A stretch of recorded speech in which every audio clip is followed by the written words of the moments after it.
Aybdor qidiriladi bizada oila buzilayotganda. O'zini ayblaydi-da. Masalan, birinchi turmushi bo'lmaganda ayol tarafdan ham, o'z tarafdan ham yoki o'sha ajrim paytida aytishadiki, aybsanda.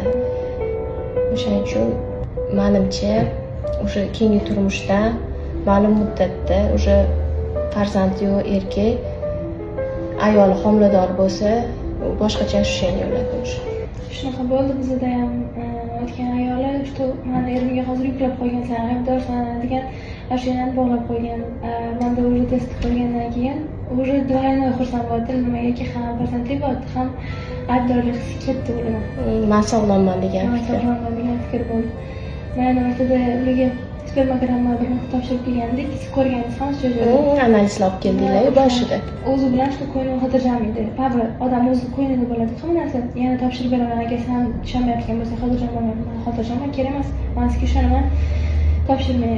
O'shani o'zida ham qanaqadir ma'lumotga davolat bera olganim uchun ham spokойно bo'lganda-da, уже 100% qo'yardi. Hozir aybdorlik hissi ulardan o'zib qo'yadi. O'sha mehr yana ham ko'p bo'ladi. Nimaga? Shu ayol meni yuzimni oqlab berdi, meni yuzimni yorib qilib berdi degan fikrda o'sha. Anaqa tumshuq tag'aylar zo'r. Sizlar uchun xursandman.